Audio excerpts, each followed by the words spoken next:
আমরা যখন পায়ে পা লাগাই তখন যুক্তি হলো লাথি দেওয়া হয়। তো এটা আমার আপনাদের কাছে ভালো লাগতেছে, কিন্তু আল্লাহর বিধান হলো পায়ে পা লাগানো। আমাকে গতকালকে এক ভদ্রলোক প্রশ্ন করেছেন যে আচ্ছা, এমন কোন হাদিস আসছে যে পায়ে পা লাগাতে হয় না? তো আমি বললাম যে চমৎকার প্রশ্ন। সালাতে জামাতে পায়ে পা লাগাতে হয় না, এই ধরনের কি কোনো নাস সরাসরি হাদিস আছে? তখন আমি বললাম যে আপনি এক কাজ করেন, আপনার কাছে সার্চ দেওয়ার কি কি ইঞ্জিন আছে, কি কি আছে? তো ওদের না অনেক কিছুই আছে।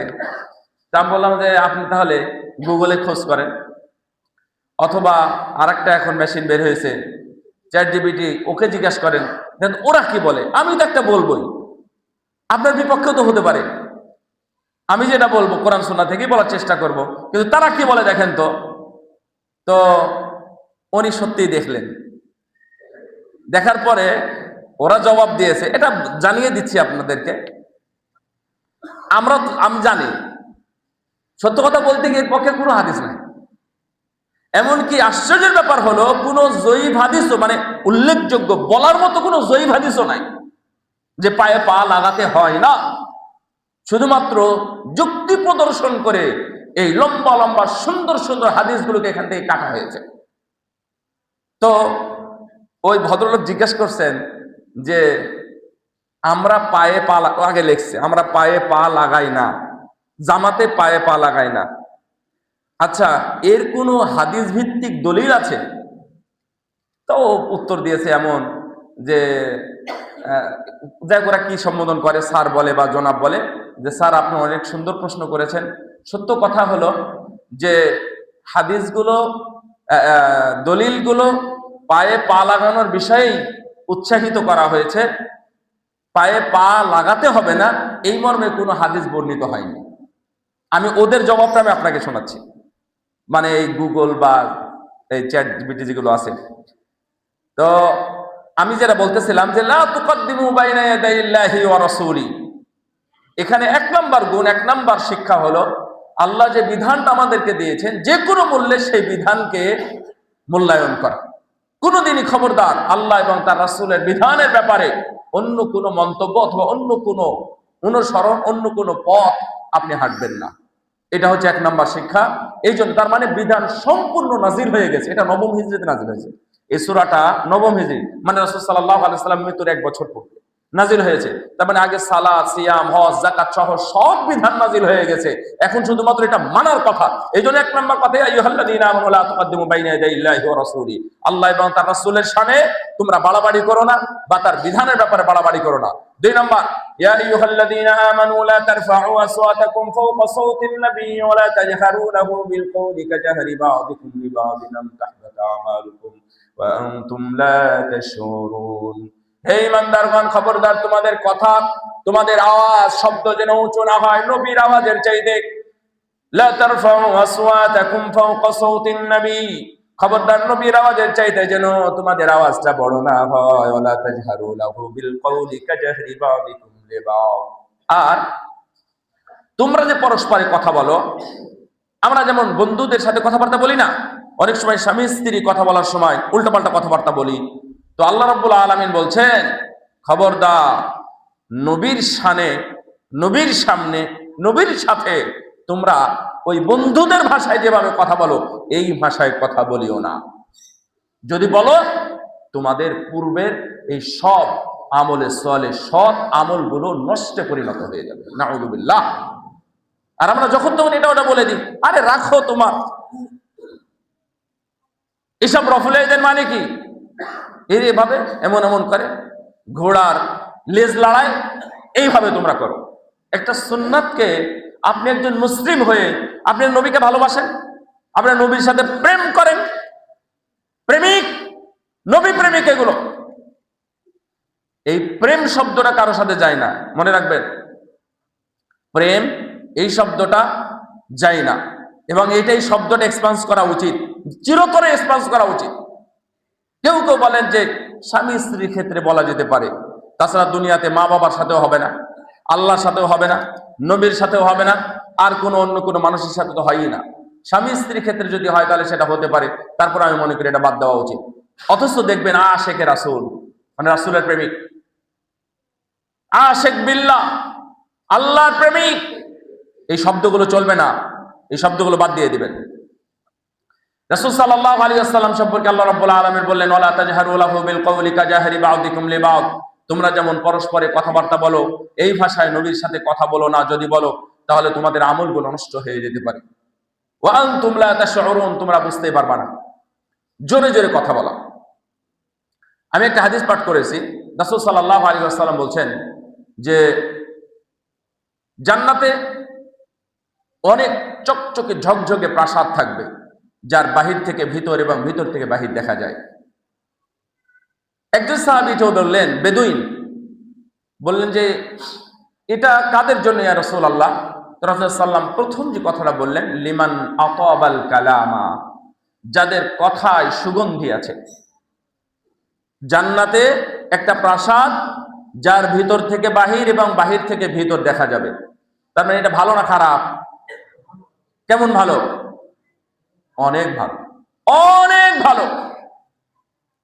এই ঘরের বর্ণনা দেওয়ার সঙ্গে সঙ্গে একজন বেদুইন দাঁড়িয়ে গিয়ে বলছেন, হাদিসে আসছে, দাঁড়ালেন, ফাকামা আরাবিয়ুন ফাকালা লিমান হিয়া ইয়া রাসূলুল্লাহ, দাঁড়িয়ে বললেন, ইয়া রাসূলুল্লাহ, এই ঘরটা কারা পাবে? আল্লাহ নবী বললেন, যারা সুন্দর ভাষায় কথা বলবে। সুবহানাল্লাহ। আপনার ভাষা সুন্দর করেন, আপনার ভাষা সুন্দর করেন, যেন কেউ কষ্ট না পায়। আপনার বস, আপনার এমপ্লয়ি, আপনার অধীনস্থ, আপনার স্বামী, আপনার স্ত্রী, আপনার সন্তান, আপনার মা, আপনার বাবা, যেই হোক না কেন, আপনার কথায় যেন কষ্ট না পায়। কষ্ট হলেই আপনি আসামি হয়ে যাবেন, আপনাকে ধরা হবে। ওয়াইন্নার রাজুলা লা ইয়াতাকাল্লামু বিকালিমাতিন লা ইয়ারা বিহা বাসা ইয়াহবি বিহা ফিল নার, মানুষ মাঝে মাঝে এমন কথা বলে যে কথাটা তেমন কোনো বিষয় না। চা স্টলে বসে এটা ওটা বলে দিলাম, আড্ডাখানায় বসে কিছু কথা বললাম, বন্ধুর সাথে চলতে ফেলতে কিছু কথা বলে দিলাম, যে কথাগুলো নষ্ট, ভ্রষ্ট, অগ্রহণযোগ্য, অসামাজিক অথবা অলিখিত, লিখা যায় না এমন কোন ভাষা মুখ দিয়ে বলে ফেললাম, আল্লাহ নবী বললেন এই কথাই তাকে জাহান্নামের মধ্যে নিয়ে যাবে। নাউযুবিল্লাহ। আবু যার রাদিয়াল্লাহু তাআলা আনহু এই কথা শুনে বললেন, ইয়া রাসূলুল্লাহ, এটা কেমন ধরনের কথা? ওয়া ইন্না লা মুআখিযুনা লা নাতাকাল্লামু বিহি, আমরা যে কথাগুলো বলি এগুলো সবই কি গুনাহ হবে, মানে গুনতি হবে, লিখা হবে? আল্লাহ নবী বললেন, হাল ইয়াকুব্বান নাসু ফিন্নারি আলা হাসাইদ আলসিনাতিহিম, তাহলে গুনাহ হবে না মানে গুনিত হবে না কেন? আরে তুমি যে কথাগুলো বলো এই কথা, এই জিহ্বার সর্বনাশের কারণে মানুষকে মাথা নিচু করে নাক ছেঁচড়ে দিয়ে তাদেরকে জাহান্নামের মধ্যে নিক্ষেপ করা হবে এই জিহ্বার কারণে। এই জন্য কথাবার্তা সাবধানে বলবেন। আল্লাহ বলে দিলেন, খবরদার আওয়াজ উঁচু করো না। নারীরা যারা আছেন যদি শুনে থাকেন তাহলে মনে রাখবেন, রাসূল সাল্লাল্লাহু আলাইহি ওয়াসাল্লামের সামনে একজন মহিলা কথা বললেন, ইয়া রাসূলুল্লাহ, একটা মহিলা বেশি সালাত, বেশি সিয়াম, আবার বেশি দান করে, কিন্তু ওর মুখের ভাষা খারাপ। আল্লাহ নবী বললেন, ও জাহান্নামী। আপনারা বলতেই পারেন সালাত, সিয়াম, হজ, যাকাত, কুরবানি, দান, কিরাত, তেলাওয়াত, জিকির, আজকার ইত্যাদির পরে মুখের ভাষা খারাপ হওয়ার কারণে জাহান্নামী হবে। তো আমি তো হাদিসের অনুবাদই করলাম, ব্যাখ্যা তো করি না। রাসূলুল্লাহ সাল্লাল্লাহু আলাইহি ওয়াসাল্লাম বলেন, হিয়া ফিল নার, ও জাহান্নামী। ওয়া ইন্নার রাজুল ওয়া ইন্না ফুলানাতান তুযকারু মিন কিল্লাতি সিয়ামিহা ওয়া সালাতিহা ওয়া সাদাকাতিহা ওয়া আন্নাহা তাতাসাদ্দাকু বিআসওয়ারিম মিন আলাকি, ওই লোকটা সম্পর্কেও বলেন যেই লোকটা কম সালাত আদায় করে, কম সিয়াম পালন করে, আবার কম কম দান খয়রাত করে, এমনকি নিজের খানা থেকে অন্যকে দান করে, দান করার মতো অনেক টাকা পয়সা নাই, কিন্তু তার মুখের ভাষাটা ভালো, অন্যরা কষ্ট পায় না, প্রতিবেশীও কষ্ট পায় না, তার সম্পর্কে আপনি কি বলবেন? আমার নবী বললেন, হিয়া ফিল জান্নাহ, এই মহিলাটাই হলো জান্নাতি। সুবহানাল্লাহ। তার মানে তাহাজ্জুদ পড়েও আপনার নাজাত হচ্ছে না, আর একজন তাহাজ্জুদ না পড়ে নাজাত হচ্ছে মুখের ভাষা সুন্দর হওয়ার কারণে।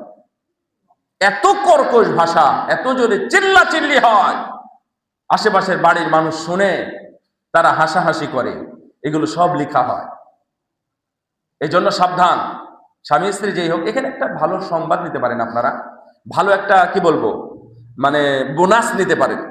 দ্বন্দ্ব ফাসাদ হওয়াটাই স্বাভাবিক নাকি না হওয়াটা স্বাভাবিক? হ্যাঁ, গন্ডগোল হবে নাকি বন্ধ হয়ে যাবে বলেন? গন্ডগোল কি একবার বন্ধ করে দিবেন নাকি গন্ডগোল হবে মাঝে মাঝে? আপনারা ভয় পাচ্ছেন, অবশ্যই গন্ডগোল হবে, দ্বন্দ্ব হবে, ফাসাদ হবে, কথা হবে। রাসূলুল্লাহ সাল্লাল্লাহু আলাইহি ওয়াসাল্লামের সাথে তার স্ত্রীরা কথা বলেছেন। এমনকি আপনার স্ত্রী এখন ওই জ্বালা যন্ত্রণায় নিয়ে আসে নাই যে 1 মাস পালিয়ে যেতে হবে। আমার নবী 1 মাস পালিয়েছিলেন এই স্ত্রীদের জ্বালা। এটা বিধান, তাই উল্লেখ করতেছি। যদি দ্বন্দ্ব হয় তাহলে এখানে একটা বোনাস বলেছি। কি বোনাস? রাসূল সাল্লাল্লাহু আলাইহি ওয়াসাল্লাম বলছেন যে আমি ওই লোকের জন্য জান্নাতে ঘরের জামিন হয়ে গেলাম, আমি দায়িত্ব নিয়ে নিলাম যেই লোক দ্বন্দ্ব ফসাদের ক্ষেত্রে এড়িয়ে চলে। অর্থাৎ দ্বন্দ্ব যদি বেঁধে যায় তাহলে সব দোষ নিজের ঘাড়ে তুলে নেয়। এটা আবার সব জায়গায় হবে না। চুরি না করেও যদি আপনি বাহিরে বাজারে যদি বলেন যে আমিই চুরি করেছি, তাহলে আপনার চোর হিসাবে হাত কাটা হবে। ডাকাতি যদি না করেও যদি বলেন ডাকাতি করেছি, তাহলে আপনাকে হত্যা করা হবে। তাহলে এটা বলতেছি শুধুমাত্র নিরাপদ জায়গা কোথায়? স্বামী স্ত্রীর ক্ষেত্রে। স্বামী স্ত্রীর ক্ষেত্রে আপনারা বলতে পারেন আচ্ছা ঠিক আছে, সরি, আমি দোষী, আমি আগে সমস্যা ঘটিয়েছি, তাহলে আমি মাপ চাই। যদি আপনি এটা করতে পারেন, শুনেন, যদি আপনি করতে পারেন, আমার নবী বলেছেন দ্বন্দ্ব এড়ানোর জন্য যদি এটা কেউ বলে থাকে, তাহলে আমি তার জন্য জান্নাতে ঘরের জামিন হয়ে গেলাম। সুবহানাল্লাহ। তাহলে এটা করতে পারেন, এটা কোনো সমস্যা নেই।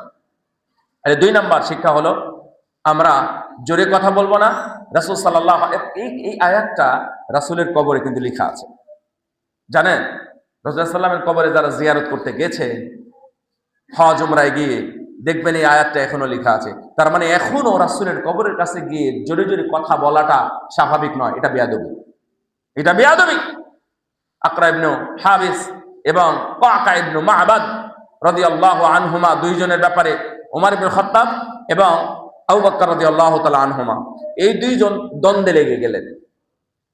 দুইজনের ব্যাপারে দুইজন দ্বন্দ্ব লেগে গেলেন। দুইজন হলেন আবু বকর এবং উসমান, আবু বকর এবং ওমর।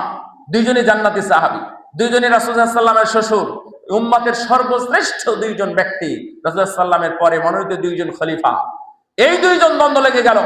আল্লাহ রাব্বুল আলামিন বরদাশত করেন নাই, তাদেরকেও ছাড় দেন না। ছাড় না দিয়ে আল্লাহ এই আয়াত নাজিল করে তাদেরকে সাবধান করে দিলেন। সুবহানাল্লাহ। আপনারা